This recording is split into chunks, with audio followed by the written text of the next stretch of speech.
Hello, everyone. Welcome back, or welcome if you're new. It's Spring Ray. I am back with another video. This time, I'm going to be covering, ever so briefly, Ramen and Chill. So the last episode, it aired today, and luckily, while I was working from home, um, I was able to kind of watch it while I was doing work. The last episode came on. I think it's a total of 5 episodes, Ramen and Chill. So wanted to briefly talk about that and just kind of summarize my whole thoughts on Ramen and Chill all together. I guess first thing I will start out with, I think it's an excellent idea that was created by the Naked Soul team. I thought it's a very creative idea for them to put the show out. I think they had watched several episodes of the Netflix show Singles Inferno, and I think that's where they got the idea. But anyway, great job, guys. Let's give them hand claps for that idea. I definitely supported them coming up with this and kind of followed them. And when I say them, the Naked Soul team, Danny, David, and Anna, in creating this whole YouTube series, and it was entertaining. So congratulations on that. I feel like a lot of people watched it, so I'm happy for them. So let's dive in to my thoughts on the I'm just going to speak overall because I can't talk about every episode, and honestly the one that's freshest in my mind, of course, is today's, like the last one. But I guess I will start with just talking about the results of who ended up with who. Spoiler alert, don't watch this if you don't want spoilers and you want to go back and watch it yourself. But I think I was most surprised by the fact that Dan didn't pick Bella as, the girl he chose at the end, because the night before he was literally, I don't know, maybe they all had to read their messages to the rest of the group at the end, which I felt like, me personally, I would probably cringe in that moment. But everybody did pretty good. But in that moment, I didn't know. Maybe I'll have to go back and watch, but I was just like, who was Dan's letter to? Because I thought, like, in the way that David edited the videos, it looked like he had wrote it to Bella. But now I'm like thinking, okay, well, maybe he wrote it to somebody else. Maybe he meant that for Sabrina. I don't know. So I don't know. The way that it was edited, it led everyone to think that Dan was going to pick Bella. And even if the editing didn't show that, Dan and Bella's personalities are very similar to one another. I feel like they're both pretty outgoing. And I'm only speaking from what we're shown. Now, behind the scene, I don't know. Maybe they're complete opposites. But I feel like they were both very outgoing, especially Bella. She was my favorite. Bella, I feel like she was just there to enjoy herself. Like, regardless of the guys being there, like, she just wanted to have a great time, and she just seemed to be like you could tell she's a people person. Like, she can be around different people, and she can socialize with anybody, so that's why I like Bella for that. And yeah, so Dan, what was going on with you? I don't know, you got issues, Dan. But I think and it's funny because the panel was cheering for him until, like, he went and randomly chose Sabrina. That was random to me too.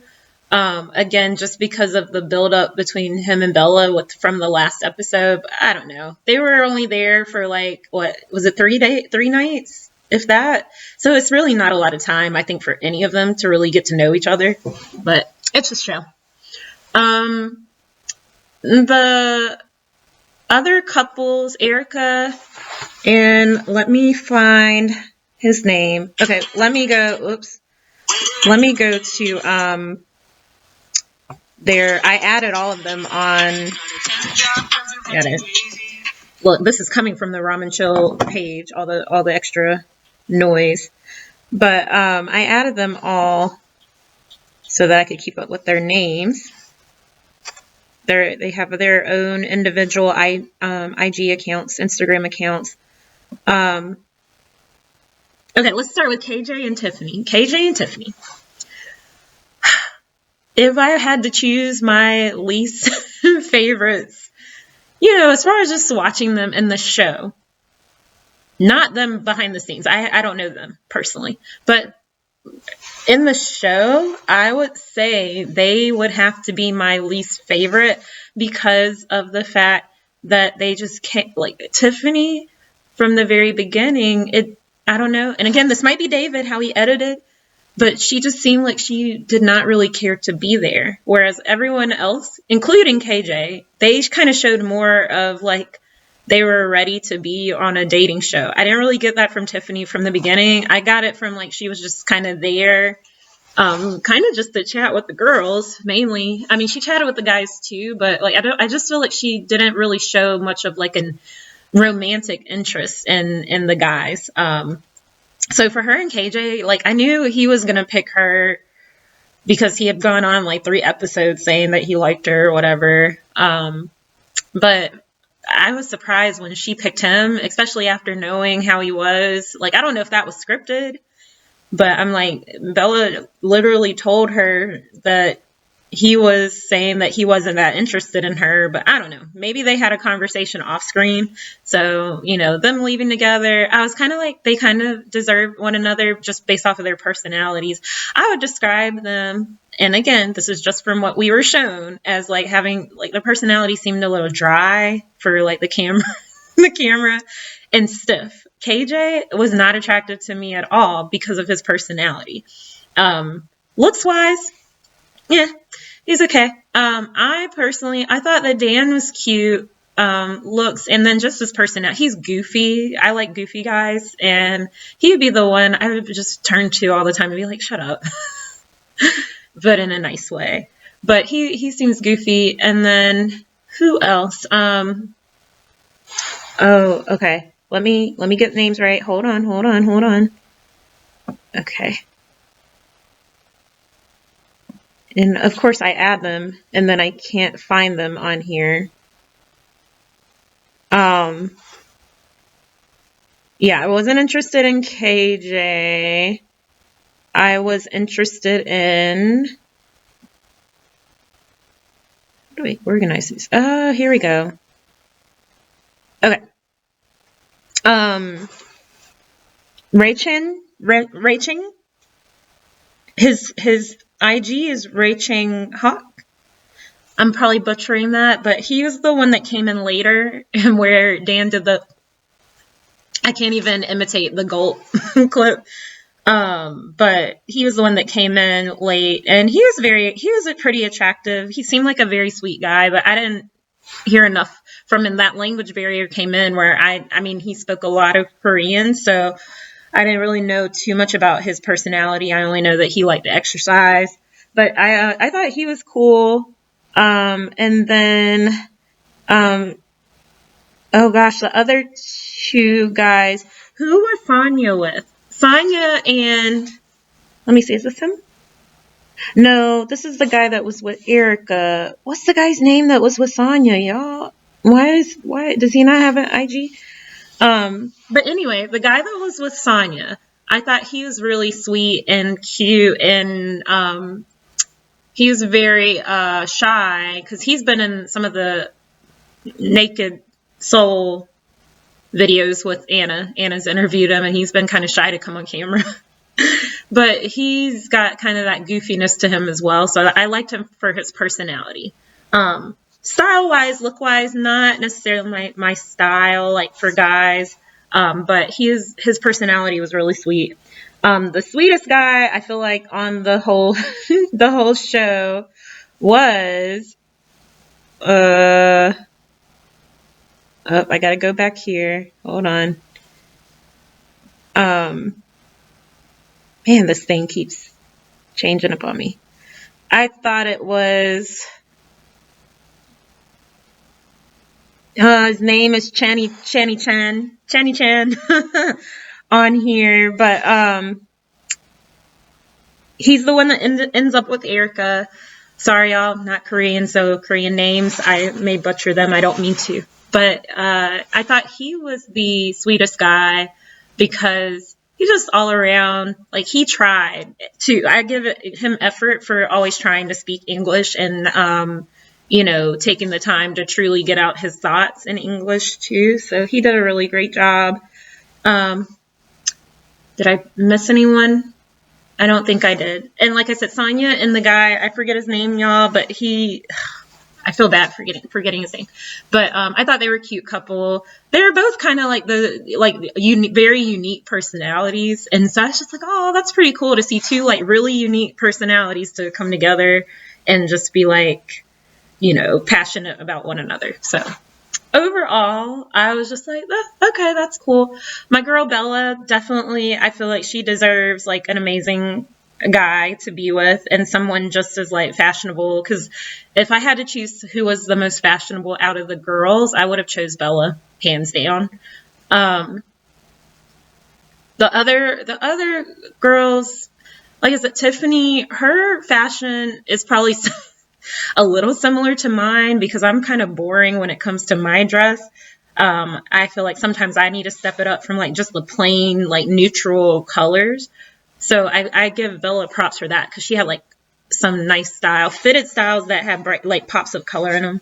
So I really liked her outfits on the show. Okay. One of the things I did want to talk about was the whole conversation that Erica started about just how her like the whole racism, colorism thing with dating in Korea. And I will say this as a Black female that Erica has a valid point. I will say that, and I'm standing by that. The point that she makes a couple of points, 2 points that are very valid.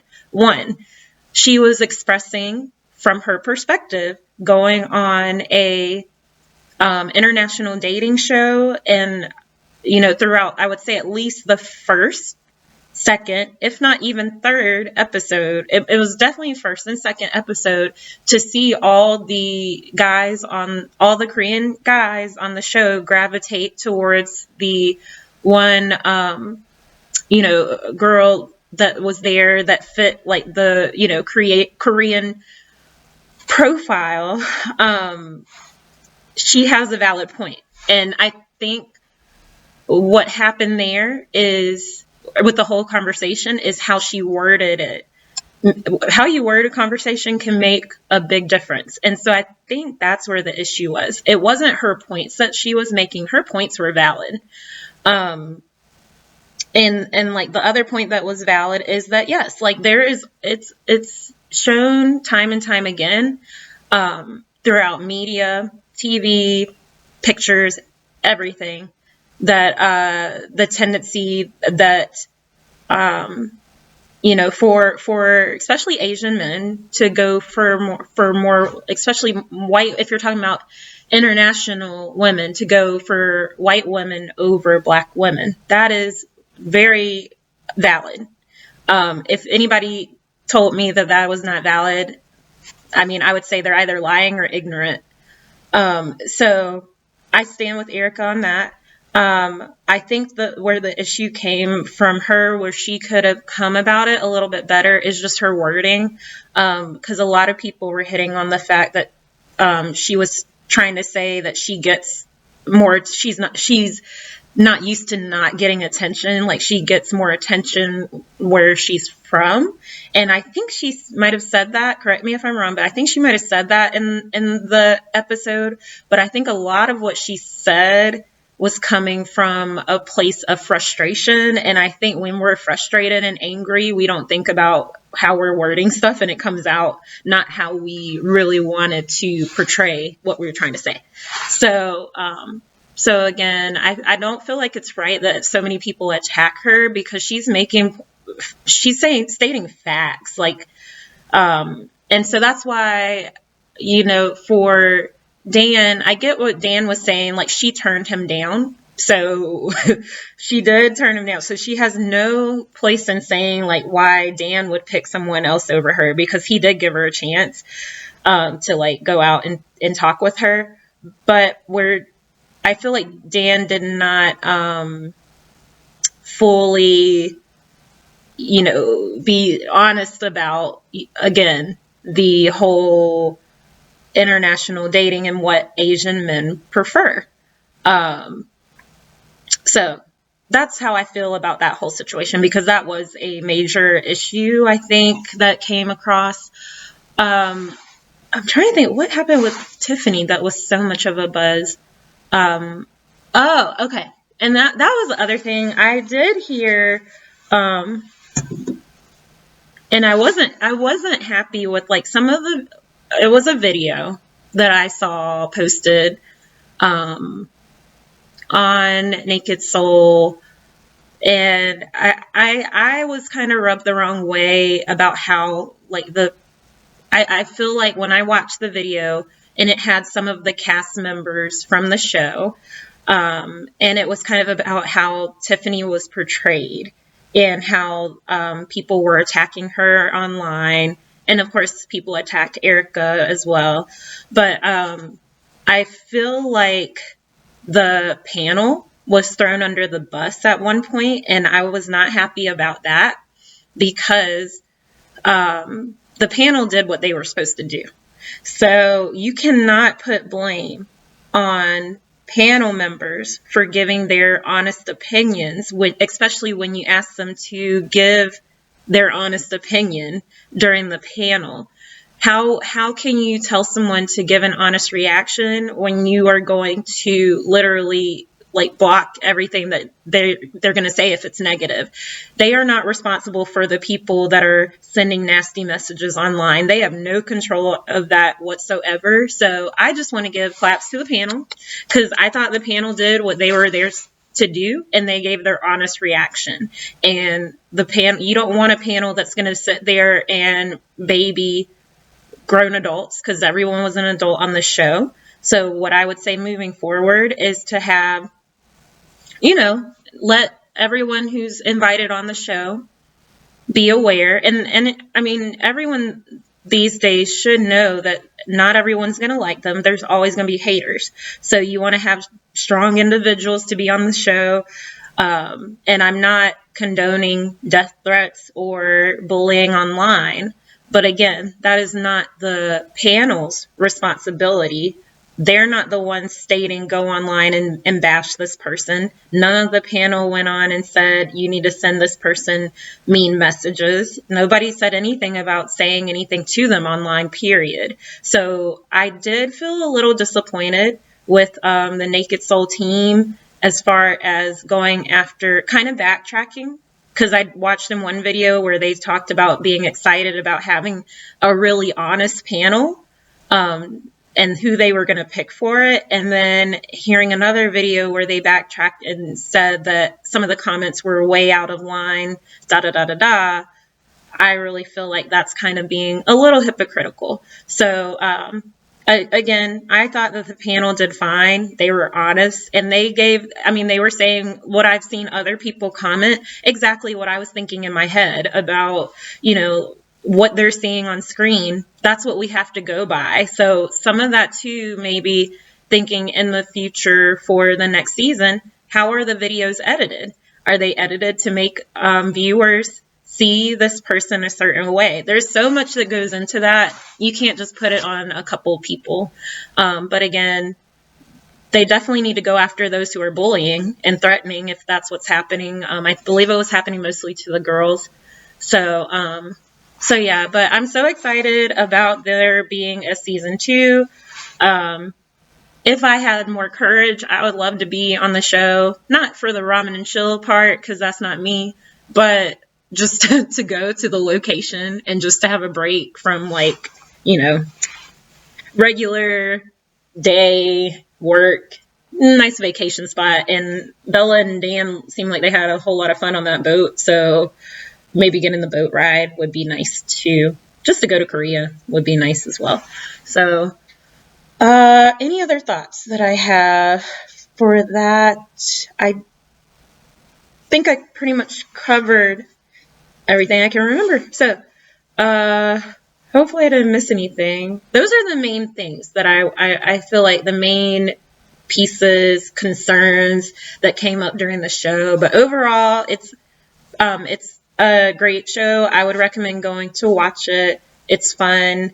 And I think it was a great idea. And I'm glad there's a second season. So go watch Ramyun and Chill on the teens. I believe it's either on DK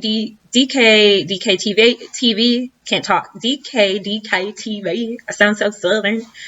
And Naked Soul websites. Okay. All right. Thanks for watching, guys. Bye.